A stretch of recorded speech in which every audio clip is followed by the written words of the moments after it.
السلام علیکم محترم سامعین، رسول کریم صلی اللہ علیہ وسلم کی 40 مجلسیں جو کہ شاہ اجمل فاروق ندوی صاحب کی کتاب سے میں آپ کو سنا رہا ہوں، اس کی پہلی مجلس سماعت فرمائیے۔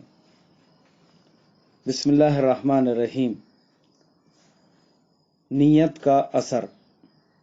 امیر المومنین حضرت عمر ابن خطاب رضی اللہ تعالیٰ عنہ بیان کرتے ہیں کہ میں نے اللہ کے رسول صلی اللہ علیہ وسلم کو فرماتے ہوئے سنا کہ اعمال کا دار و مدار نیتوں پر ہے، متفق علیہ۔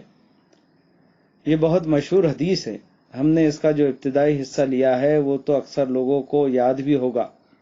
اس حدیث کو علماء نے دین کی اصل اور جڑ قرار دیا ہے، کیونکہ اس حدیث میں اللہ کے رسول صلی اللہ علیہ وسلم نے پورے دین کا راز اور پوری شریعت کی جڑ انسانیت کے سامنے رکھ دیے۔ آپ نے فرمایا کہ اعمال کا دار و مدار نیتوں پر ہے، یعنی جیسی نیت ہوگی ویسی ہی نتیجہ ہوگا۔ ایک آدمی نماز پڑھ رہا ہے، بظاہر بڑے خشوع و خضوع کے ساتھ پڑھ رہا ہے، لیکن دل میں نیت دکھاوے کی ہے تو ساری عبادت فضول قرار دی جائے گی اور اللہ تعالیٰ کے دربار میں وہ گناہ گار قرار پائے گا۔ کون نہیں جانتا کہ اللہ تعالیٰ ہمارے دلوں کی حالت سے بھی اچھی طرح واقف ہے۔ ہم ظاہری شکل و صورت اور اوپری اعمال کے ذریعے انسانوں کو، جنات کو اور فرشتوں کو دھوکہ دے سکتے ہیں، لیکن اللہ تعالیٰ کو دھوکہ دینا ناممکن ہے۔ ہم اس سے کچھ نہیں چھپا سکتے۔ دل میں ارادہ کیا اور اس کو پتہ چل گیا، ذہن میں خیال آیا اور اسے علم ہو گیا۔ سب سے بچ سکتے ہیں، سب کو دھوکے میں ڈال سکتے ہیں، لیکن اس رب کائنات کو ایک لمحے کے لیے دھوکہ نہیں دے سکتے۔ اسی لیے فرمایا گیا کہ تمہارے اعمال کے مطابق قیامت کے دن جو رزلٹ ملے گا وہ اعمال کی شکل کی بنیاد پر نہیں، اعمال کی روح کی بنیاد پر تیار کیا گیا ہوگا۔ زندگی بھر دکھاوے کے لیے پابندی سے نمازیں پڑھنے والا دنیا میں تو نیک نام اور بڑا بزرگ مشہور ہوگا، لیکن اعمال نامہ ہاتھ میں ملے گا تو ان نمازوں پر ثواب کے بدلے عذاب ملا ہوا پائے گا۔ تب اسے پتہ چلے گا کہ وہ دنیا میں کیا کر رہا تھا۔ یہ چھوٹی سی حدیث ہمارا روحانی قبلہ درست کرتی ہے، ہمارے دل کا قبلہ درست کرتی ہے، ہمارے فکر اور ذہن کا قبلہ درست ٹھیک ٹھاک کرتی ہے۔ جس طرح ہم نماز کے لیے کھڑے ہوتے ہیں تو قبلے کی طرف چہرہ کرتے ہیں، اسی طرح یہ حدیث ہماری روح کا منہ قبلے کی طرف کرتی ہے۔ چہرے کا قبلہ درست ہو اور روح کا قبلہ درست نہ ہو تو کام نہیں چل سکتا۔ چہرے کے ساتھ ساتھ روح کا اور دل کا قبلہ بھی درست کرنا ضروری ہے۔ اس لیے یہ حدیث انتہائی اہمیت کی حامل ہے۔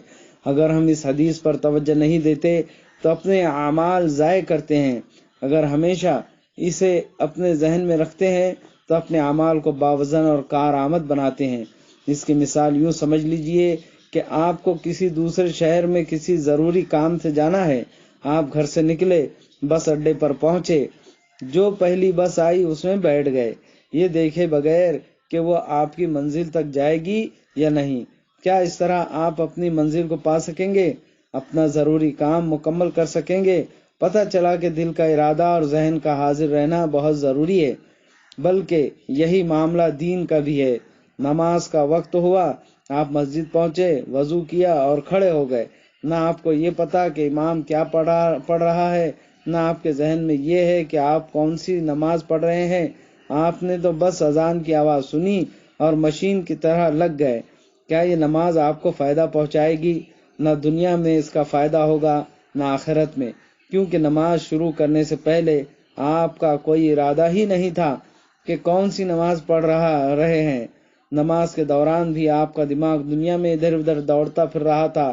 قیامت کے دن جب آپ اپنے اعمال نامے میں اس نماز کو ڈھونڈیں گے تو ثواب کی جگہ عذاب پائیں گے، کیونکہ اللہ تعالیٰ کے ہاں فیصلہ جسم کے ساتھ ساتھ روح پر بھی کیا جاتا ہے۔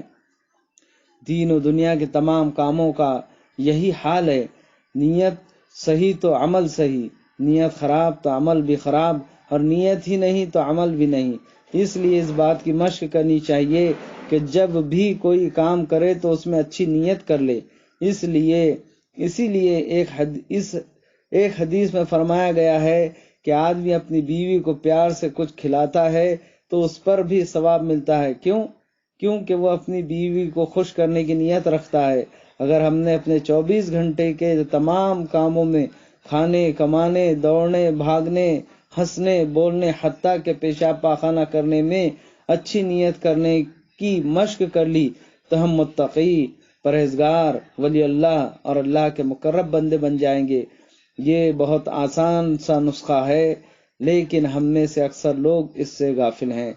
آخر دعوانا ان الحمد للہ رب العالمین۔